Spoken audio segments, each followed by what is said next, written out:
Guys, this opening is way too real. Just because he's overweight and not attractive, our boy is treated like a literal human punching bag at school every single day. But then the unbelievable happens.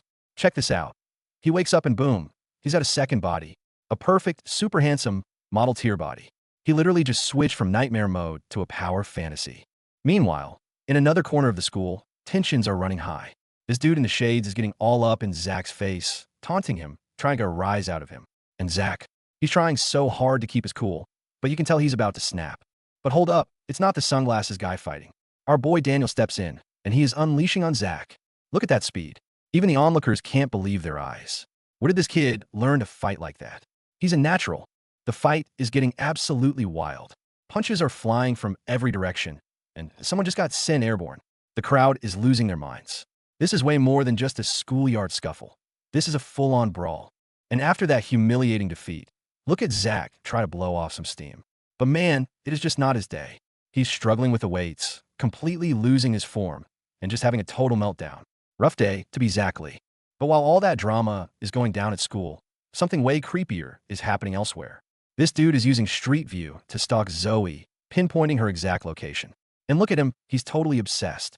Meanwhile, Zoe has no idea she's being watched. This is getting dark. Now let's switch back to our boy's original body, and life over here is chaotic to say the least. He's dealing with laundry mix-ups and some seriously sketchy characters in the neighborhood. It's a stark contrast to the high-stakes drama of his other life. And would you look at that, it's the stalker guy again. He's at the convenience store, buying the same whiskey every day, glued to his phone. And what's he watching? Yup, Zoe's live stream. The obsession is real, and everyone around him can tell this dude is bad news. He gets an idea, rummaging through the trash, and bingo, he finds something. Meanwhile, Zoe is strolling down the street, completely unaware, feeling on top of the world because of all the money her fans are throwing at her. Little does she know, her biggest fan is about to make a move. And there it is, the moment we were all dreading. He corners her in a dark, empty alley. At first, she's just annoyed, but when she sees the look in his eyes, pure terror sets in. She turns to run, but he's right behind her. This is a straight-up horror movie scene. Just when things look hopeless, a hero arrives. But wait, it's our boy in his original body. The stalker pulls out a knife, things are getting serious, and Daniel, despite being terrified, knows he has to do something. He jumps into action. The stalker completely loses it, screaming that Zoe is all his. He's way stronger than he looks, and our boy is getting tossed around like a rag doll. He's brave for trying, but in this body, he's just no match for this psycho. And then comes the shocking reveal. The stalker was her #1 donator, the biggest whale in her chat. He's about to finish the job, but just in the nick of time. Look who decided to show up. The main account has logged in, and he does not look happy. But wait, another player enters the game. It's Vasco, the beast from the architecture department.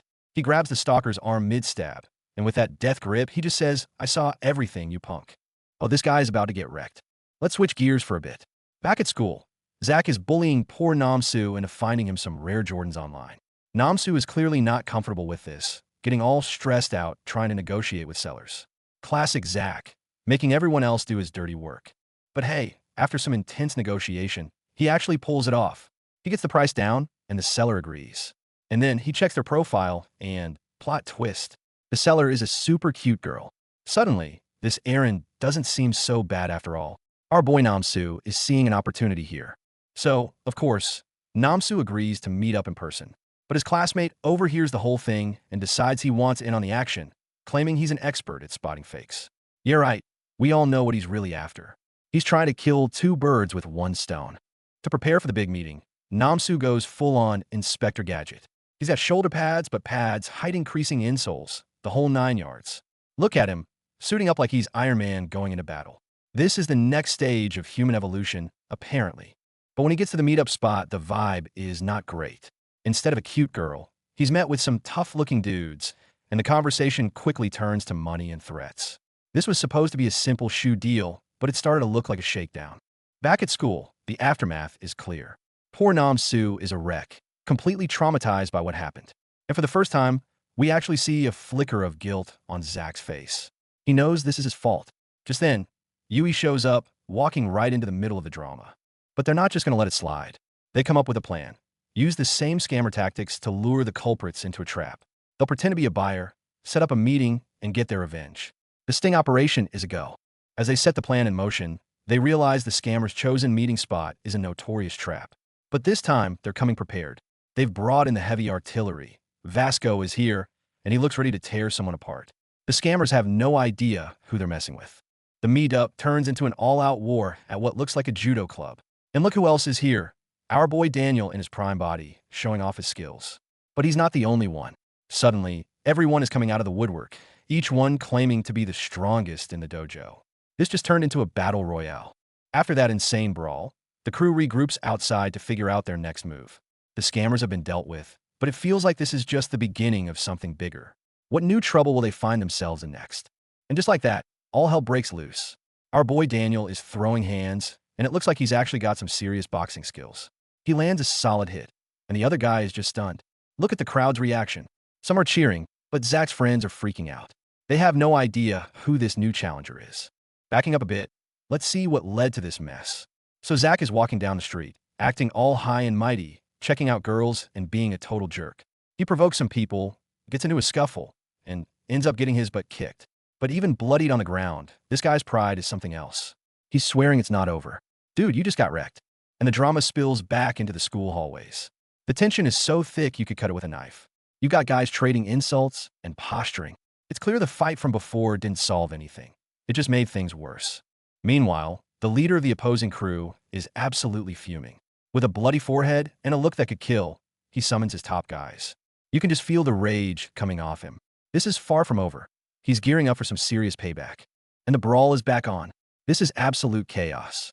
One of the guys goes down hard, and our hero effortlessly dodges a kick that would have taken anyone else's head off. The crowd is in disbelief. He just looks at the next opponent and says, "Next." Cold as ice.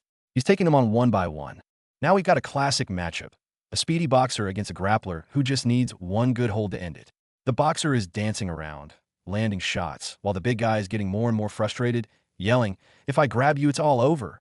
The tension is insane. One mistake, and it's game over. And our boy unleashes a barrage of punches so fast, it's just a blur. Rat-a-tat-ta. The spectators can't even believe what they're seeing. How's he so fast? They're all thinking. He's completely overwhelming his opponent.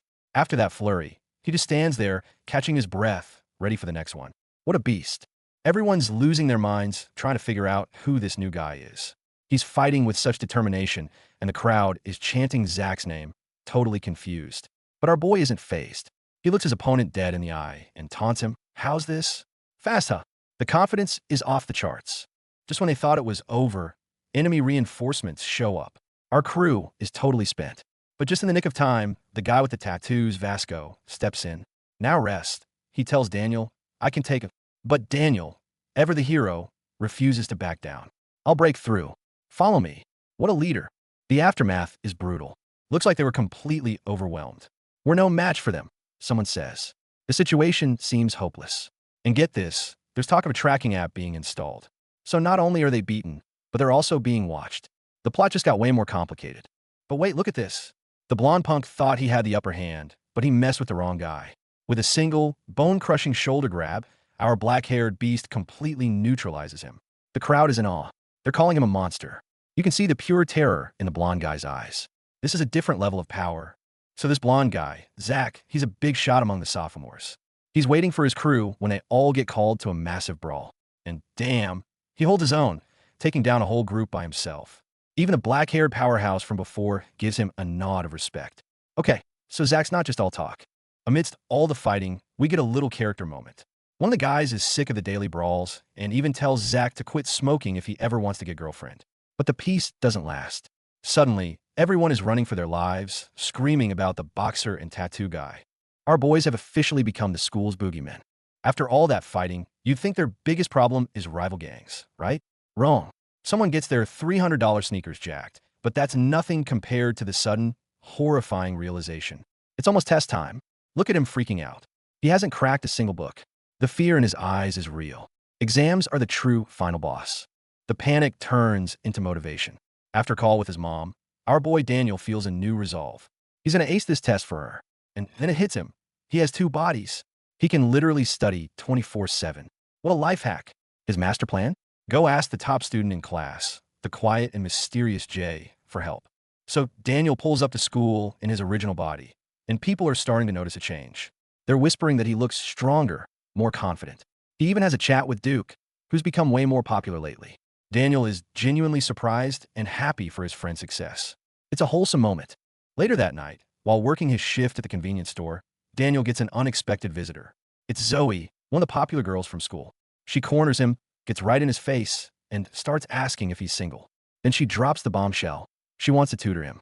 Our boy is so flustered he can't even process it. The fangirling is real, even for his original self. Our boy is just reeling from all this sudden attention. What is this nonsense? He thinks. He can't wrap his head around it. But he doesn't have time to be confused. He's got a plan. We get a look at his insane study schedule, meticulously balancing sleep and study time between his two bodies. This is some next-level dedication. Back at school, the rumor mill is in full swing. Everyone's gossiping about Daniel and Jay, assuming Daniel must be rich. Meanwhile, in a library, Duke is getting bullied for his size, but look at him. He doesn't even flinch. He just keeps his head down and focuses on his work. That's real strength right there. We see a quick flashback of that girl tutoring Daniel's original body, basically just making fun of him. But the joke's on her. Fast forward to the exam, and it's our handsome boy Daniel absolutely crushing it. All the information his other body crammed in overnight is flowing perfectly. The plan is working. Oh no, a roadblock. Handsome Daniel hits a question he didn't study for and starts a panic. He tries to force a switch, but nothing happens. Meanwhile, his original body is back in bed, writhing in frustration, trying to remember the trick to swapping bodies at will. He thought he figured it out, but it's not working. The pressure is on. He's so exhausted from panicking that he actually falls asleep right there at his desk. And bingo, that's the trigger. He wakes up with a jolt, and suddenly all the answers flood his mind. His other body must have figured it out while he was asleep. He starts writing like a madman. So that's the secret. One body has to be asleep for the other to be awake. This changes everything. And the results are in first place. Our boy did it. Everyone is showering him with praise. His friends are saying how hard he worked. He calls his mom, and she's screaming with joy on the other end. But look at Daniel's face. He got everything he wanted, but he looks empty. The victory feels hollow, knowing it took two bodies to achieve it. With the exams finally over, our crew is blowing off some steam with a school trip. And look who's the center of attention. The girls are practically falling over themselves to get a seat next to our boy Daniel. The fangirling is real, folks. But it's not a school trip without some absolute chaos. While some are trying to chill, one dude decides it's the perfect time for an impromptu dance party, shirtless. You gotta love the energy, but man, read the room. First stop, the classic prove your manhood high striker game. Vinjean, ever the show-off, sets a high score and starts talking trash. Zach gives it a shot, but then our boy Daniel steps up and completely shatters the record. The crowd goes wild. Look at Vin's face, he is not happy. All right, fun's over for a second. The counselors are doing room checks, hunting for contraband. The kids have their stash of booze and smokes hidden in the most creative places. It's a classic game of cat and mouse. Later that night, it's the official recreation time, which means a slightly cringy talent show. We got rappers, dancers, the whole deal. But while the main show is going on, some of the crew get an invitation to a different kind of party, a secret one. And surprise, surprise, the secret party is hosted by the popular girls from the beauty and fashion departments.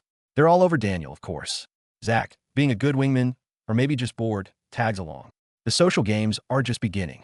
But while everyone's partying, something much darker is happening in the shadows. We see this girl setting up a hidden camera, specifically targeting the other female students. The vibe just went from high school fun to straight up creepy. The next day, it's back to forced fun with boating activities. It's all laughs and splashing around, but that creepy feeling lingers. One of the girls even mentions feeling like she's being watched. Little does she know she is. That night, things get wild in the boys' room. What starts as a heart-to-heart session quickly devolves into an all-out pillow war. And look at this beast, he's not just fighting, he's sending people flying. This is peak sleepover energy. Meanwhile, the girl who spotted the camera is on a mission. She tracks down the weirdness to a warehouse, only to walk in on one of the bullies attacking another student. The situation is escalating fast, and she's caught right in the middle of it. And then, the ultimate betrayal. The kid who is getting bullied, who looks just like Daniel's original body, gets set up. They put up a wanted poster, branding him as the sex offender who planted the cameras. Our poor boy can't catch a break, even when he's not in that body. The real culprit finally shows his face, and he is one creepy dude. He confesses everything to the girl, with this twisted smile, explaining how he framed the other guy. He's proud of his disgusting plan. The true villain was hiding in plain sight. As all this chaos unfolds, we get a quick glimpse into the past, showing how looksism starts young. This kid is getting scolded for eating snacks just because he's chubby, while the slim and handsome kid gets praised. It's a harsh reality check. Back in the present, a different kind of horror story is unfolding. This girl, Yui, is with a dangerously obsessive guy. He's trying to control her, and the tension is insane. It's clear she's in deep trouble. And just like that, it explodes into violence. The obsessive guy and his crew are brutally beating down anyone who gets in their way. The school trip has officially turned into a survival game. Amidst the chaos, Daniel realizes someone is missing. He's trying to call, trying to find his friends, but everyone is scattered. A sense of dread starts to set in. Where's everybody? This is bad. This is really bad. Zach follows a trail and finds a horrifying scene. Blood everywhere. And worse, he finds Zoe trapped with a guy covered in blood, who's telling her to take her clothes off. This is a nightmare scenario. But wait, plot twist. The bloody guy wasn't the attacker, he was the victim. The real psycho was the girl he was trying to protect. And she just woke up. She's the one who went on a rampage. What is even happening anymore? With one mystery sort of solved, another problem immediately appears. Zach runs right into one of the main thugs from the other crew.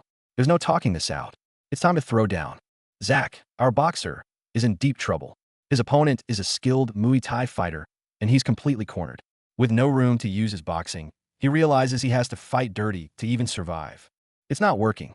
The Muay Thai user is an absolute monster. He dodges Zach's attacks and lands a brutal shot, cracking his ribs.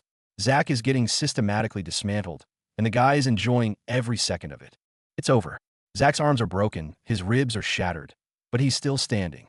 On pure, unadulterated willpower, he refuses to fall. Knowing he can't use his fists, he does the unthinkable for a boxer.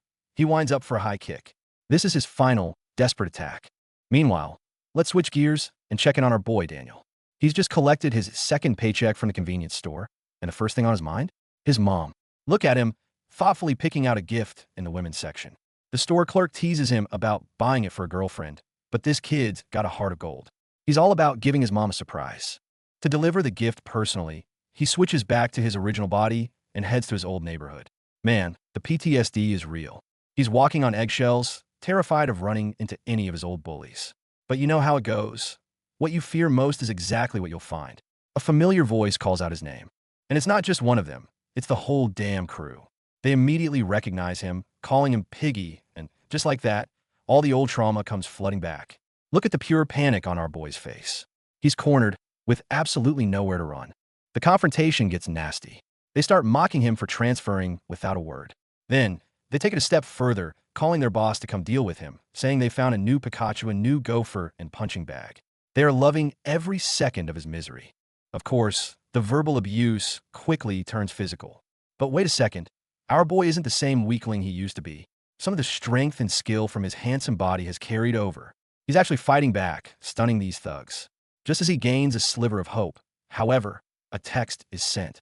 The big boss, Logan Lee, is on his way. And there he is. Logan Lee arrives. The dude is an absolute unit. The monster who's been tormenting Daniel for years. His presence alone changes the entire atmosphere, and a little victory Daniel just feels completely insignificant now. The real nightmare has just begun. Against Logan, Daniel stands no chance. He gets brutally beaten down again. Logan mockingly graduates him from being his Pikachu since he's found a new toy, but not before extorting a graduation fee, all of Daniel's hard-earned money. The humiliation is absolute. But as he's left defeated, the girl from the clothing store quietly hands him the gift he couldn't buy. A small act of kindness in a world of cruelty. Meanwhile, what about Jay, our silent, rich, and mysterious protector? He's on the phone, seemingly booking a solo trip to Busan. But we all know better, don't we? This trip has a hidden purpose, and you can bet it has everything to do with Daniel. Back to little Daniel. He clutches the gift for his mom, reflecting on what just happened. He was robbed and beaten, but he realizes something crucial. More than his body, his mindset needs to change. He makes a vow. From tomorrow, he will live as a new Daniel Park. A new resolve is born from the ashes of his humiliation. And Jay does not mess around. He has his people run a full background check on Logan Lee. Turns out he's not just some punk. He's a notorious problem child and a jiu-jitsu black belt. He's dangerous. But does this info deter Jay? Not for a second. He's ready for war.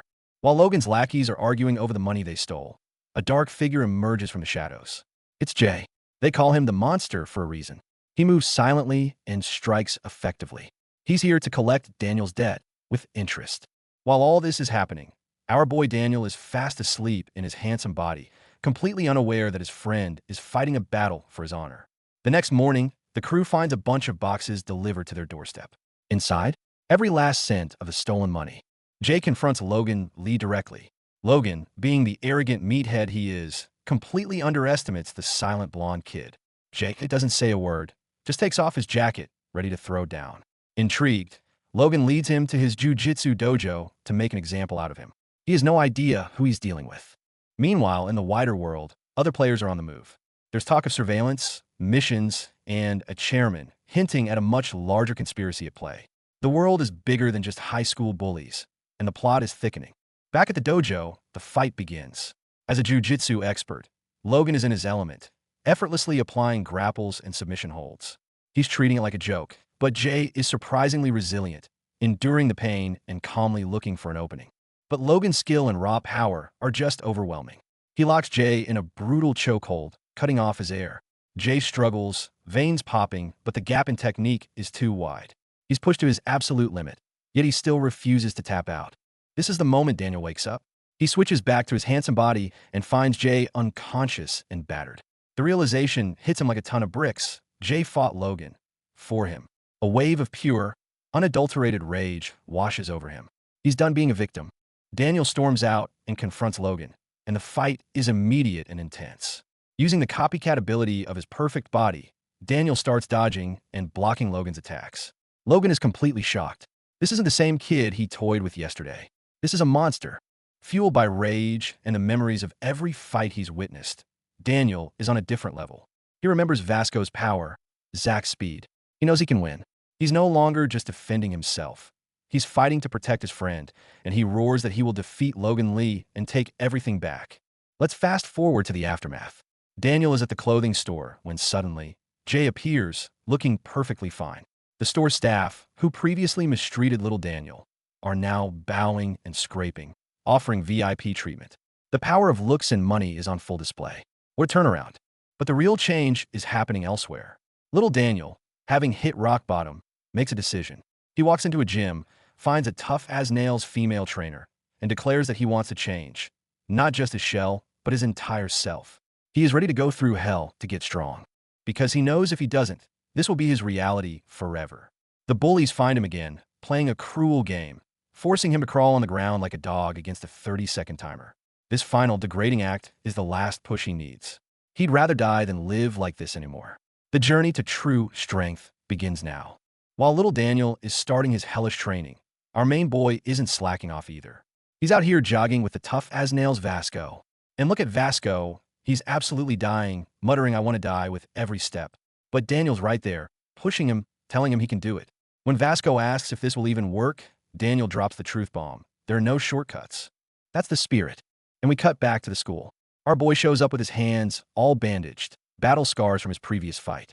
Come lunchtime, it's a full-on fan meet. The girls are practically lining up to feed him, treating him like royalty. Look at him just enjoying his meal. The pretty boy privilege is real. Even just eating becomes a spectacle. After lunch, the crew is just chilling in the hallway. Someone's joking about Vasco finding stuff on the street again, and another dude playfully asks Daniel if he needs to be fed too. The main topic, of course, is the leader of the Burn Knuckles, Vasco. But then, someone quietly asks, "Doesn't the piggy use Kakuro talk?" referring to little Daniel. Little do they know they're talking about the same person. And speaking of Vasco, you'd think he's just some tough guy, right? Think again. As dusk settles, we see the entire Burn Knuckles crew, helping an old lady push her heavy cart. Look at them, grunting and sweating. The contrast is just hilarious and heartwarming. These guys might be tough on the outside, but they've got hearts of gold. True heroes right there. A new day brings a new story at school. We meet this kid who seems super innocent, playing with his Hero Man action figure and dreaming of justice. But reality hits hard. He gets made fun of by his classmates for being childish, but he sticks to his guns. He even ends up having a barbecue with a friend, thanking him for the backup. There's more to this kid than meets the eye. School life is all about cliques and conversations. The students are talking about video games, reminiscing about elementary school nicknames like Fist of Flame, so cringe but so relatable. Our new kid, Jinho is trying his best to fit in, even inviting people to the snack shop. Ah, the awkward yet hopeful dance of teenage social life. But trouble always finds its way. Jinho gets cornered by the scariest seniors in the school, and they're demanding cigarettes. Our boy has never smoked in his life, but to avoid looking weak, he blurts out, "Yeah, sure, I smoke." You can practically hear his heart pounding out his chest. The peer pressure is insane, and it's giving us major flashbacks to what little Daniel went through.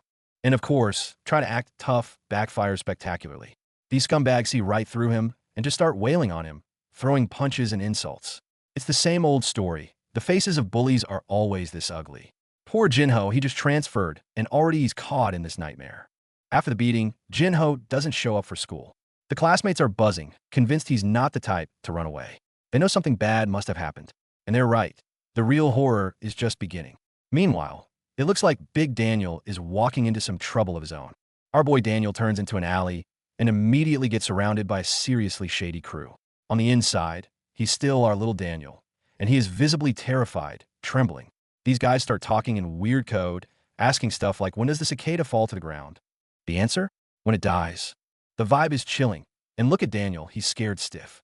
These bullies have been absent for 2 days, and now they're back with a vengeance, demanding someone bring Jinho to them tomorrow. They start reminiscing about their old haunt, which is apparently near Vasco's house. One of them even tries to wipe a letter off his forehead, a clear sign that they were once victims of bullying themselves. It's a vicious cycle. The bullied becomes the bully. Vasco's friend, Jace, senses that something is wrong. He tracks down Daniel's place to ask him what's going on. Jace is such a good guy. He even brought the class notes Daniel missed. Faced with his concern, Daniel can only stammer, unable to explain the whole two-body situation. This double life is getting more and more complicated. Meanwhile, the real victim, Jinho, is lying in bed, his body carved with humiliating words, bloody and brutal. It's horrific. His friends are gathered around, heartbroken, but he tries to play it off like it's no big deal. Inside, he's screaming, "If I do as they want, that means I'm losing." This kid, he's a true fighter at heart, choosing physical torment over surrendering his spirit. The leader of the bullies is furious that his goons failed to bring Jinho to him, and he starts throwing punches. Vasco, having seen enough, gets enraged and confronts the scumbags. The tension is electric. A massive fight is about to break out. And the fight is on. Vasco squares off against the leader in the red hoodie, who just mocks him and uses Jinho's suffering to taunt him. But our boy Daniel isn't just standing by. He sees his opening and lands a massive punch, sending one of the thugs crashing to the ground. That was a clean hit. He's showing them who's really in charge here. The thugs are completely thrown off by Daniel's presence, whispering amongst themselves, wondering if he's that crazy psycho they've heard about. Fear is creeping in. They know they've messed with the wrong guy. That's right, don't mistake our boy's kindness for weakness. When he gets serious, none of you are walking away. And just then, an unexpected player enters the game. It's Vasco. Unte Lee. He actually showed up. The bullies are stunned into silence. They never expected him to get involved personally for a friend. Vasco's arrival just cranked the hype up to 11. This is going to be good. With 2 powerhouses on the scene, it's game over for these punks. The bully leader starts running his mouth, threatening to draw on his big-eared friend's face if anyone calls the cops. He asks Vasco, "Why do you fight for others? What if the villain is too strong?" It's a question that challenges anyone with a sense of justice. But for Vasco, the answer is simple, because that's what heroes do. The fight gets brutal. Jace is taking a severe beating, but he doesn't make a sound, shielding Jinho with his own body while muttering, "Don't mess with Jace." His persistence is insane. Even the bullies are shocked. Though battered and bruised, his will is unbreakable. That kind of spirit is more powerful than any punch. Seeing his friend get beaten so badly, Jinho can't take it anymore. He rushes in, begging them to stop, pleading that he'll talk to them, just to leave Jace alone. But these monsters are past the point of reason. They just knock Jinho out with a single punch. Once violence starts, it's a hard thing to stop. The scene descends into chaos. Someone's thinking of getting a teacher, another guy is knocked out cold. And right in the middle of it all, 2 mysterious students in uniform show up. And they're here to collect money. They're talking about 1,000 per head for a total of 3,000. Turns out, there are even bigger fish behind these bullies. The plot thickens. And finally, the mastermind reveals himself. A guy with glasses looks like a nerd, but talks like a complete psycho. He's smiling, saying things like a crazy person met someone crazier, and an evil man met someone more evil. This guy is the real boss. Then he pulls out a knife, his eyes turning absolutely feral as he screams at Daniel. you're dead. Oh shoot, this just got real. So the mastermind pulls a knife, and things just got deadly serious. But who is this psycho? Well, a quick flashback shows us this isn't his first rodeo. We see him going ballistic on some other kid in the hallway, pulling a knife just because the guy ignored him. He's screaming, "I'll cut you. I mean it." And it gets worse. He doesn't just disarm the guy. He absolutely brutalizes him. He starts stomping on him, and then, look at this, he smashes a chair into the guy's face until it's literally stuck. The onlookers are horrified, screaming their heads off. This isn't just bullying, this is pure sadism. The guy gets off on it. Flashing back to the present, the teacher finally arrives, but it's way too late. The goons are all on the floor, crying about broken noses and other sensitive parts. And what's our mastermind doing? He's just laughing, greeting the chaos like an old friend, and calling them idiots. Even when the teacher threatens him with detention, he's just like, yes, just send me back. He's been there, done that. This dude is on another level. But now, our boy Daniel steps in, and the whole dynamic shifts. He's not intimidated. He lays it all out for the teacher. Look, I was here for my relative who was getting bullied. That guy pulled a knife on me, so it was self-defense. Then he drops the ultimate power move. He gives them a choice. Either we send everyone to the detention center and this becomes a huge scandal, or you make these bullies transfer and I walk away peacefully. Look at them tremble. Our boy is playing 4D chess right now. So, with that mess sorted out, life seems to go back to normal. We see some of the guys from school laughing and riding around. But then the conversation shifts to money, gambling, and a certain thug they saw at the gym. And who do we see working out? It's our boy Daniel, in his original body, getting stronger. Little do they know, the thug and the handsome hero who saved them are one and the same. And now, for a sudden, but heartwarming, change of pace. We're introduced to two adorable dogs on a beach, Binu, the beautiful purebred, and Inu, the scruffy but cute mixed breed. While people fawn over Binu, a kind girl named Bayal only has eyes for Inu. She doesn't care about breeds. She scoops her up and promises to love her forever. My heart. Look at them, growing up together. So wholesome. The story of Inu continues. Her family is moving, packing everything into a truck. Her owner tells her to stay, just like she's done 100 times before. Inu, being the goodest girl, doesn't suspect a thing. She's so proud of how good she is at staying. Oh no, my heart is sinking. I have a really bad feeling about this. And the worst happens. They never come back. Our sweet Inu waits and waits. Hope turns to confusion, then to anxiety. She's scared. She's hungry. Still trying to guard the home that's no longer hers. Look at her getting weaker and weaker. This is heartbreaking. Just as she's about to give up, a mysterious figure in a hat approaches. A glimmer of hope? Meanwhile, back in the classroom, there's some new drama. A transfer student is coming. Everyone's excited, hoping for another hot girl. But when Crystal Choi introduces herself, the class goes silent. Then comes the whispering and the snickering. Yep, she's overweight and wears thick glasses, and in this looks-obsessed school, that's like a death sentence. Crystal, however, seems completely unfazed, mentally noting their cliché reactions. This girl's got a strong mind. Despite the initial reaction, some of the cool guys circle around her. They ask where she lives, and when she says a poor neighborhood, they're shocked. They even invite her to be a guest on their food broadcast, which is just a thinly veiled insult. But then, our boy, original Daniel, walks up to her. He's about to introduce himself, being the kind soul he is. This could be the start of a new friendship. So the new girl Crystal is struggling to carry a heavy box, while the mean girls whisper and call her Piggy. As she's about to fall, Zach comes out of nowhere and kicks the box out of her hands. At first, it looks like he's bullying her, but nope. He actually saved her from falling flat on her face. He explains his hands are busted up, so he had to use his feet. Classic Zach, all action, zero explanation. What it's Sundara. Later, our boy Daniel, in his handsome body, sees her struggling and offers his help. But Crystal just shuts him down. Cold. She tells him straight up, "Your kindness just makes my life harder." Whoa. Daniel is completely baffled. The others start gossiping, calling it cheap sympathy. This new girl is way more complex than she looks. And we quickly see why she's so defensive. The bullying is relentless. People mock her when she eats lunch. In the bathroom, the popular girls are smoking and calling her every horrible name in the book. They even take their cruelty out on a stray dog they call Pigtail. This school is a toxic hellscape. But amidst all this cruelty, there's a spark of kindness. It's our original Daniel, secretly taking care of that same stray dog. Later, we see handsome Daniel again trying to help Crystal after she falls, and she repeats her line, "I don't need your sympathy." She's trying so hard to be independent, but Daniel can see how much she's struggling. We get a glimpse into Crystal's mindset. She's telling herself, I'm not as weak as you think. If I keep accepting help, I'll start to rely on it. And handsome Daniel, watching her, has a moment of realization. She's tough, way tougher than me. But then, something happens. Crystal seems to have a panic attack, clutching her chest. It seems her carefully constructed facade is starting to crack. And then, boom, the plot twist hits you like a truck.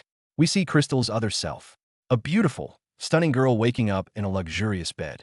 Turns out, she has two bodies, just like Daniel. Her father asked her to transfer to Daniel's school to keep an eye on him. She checks her phone. 87 missed calls from thirsty guys. She scoffs at how shallow they are, then suits up, ready for business. This changes everything. Now we get a look into the life of perfect Crystal. She's clearly a VIP. She's late for a meeting with someone important, but she casually mentions she needs 12 hours of sleep a day. The confidence. Men, including congressmen, are falling over themselves to praise her beauty and get her attention. But she's completely unimpressed. She handles these powerful men with an icy demeanor. When they try to get her number, she shuts them down instantly. She internally calls them eggshells, pretty on the outside, but empty within. Then we see her out on the street, panting from a run.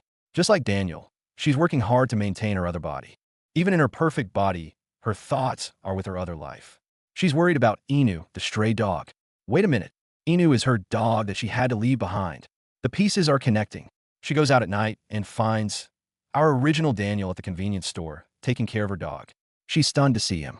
She approaches him, bringing canned food and water. She explains that Inu is pregnant and needs to eat more. Crystal then remembers seeing Daniel working out relentlessly. Realizing he works a night shift, she offers to help him exercise. Our boy is shocked. He has no idea this beautiful girl is his new, unattractive classmate. The two dual-bodied protagonists have finally met, and neither knows the other's secret.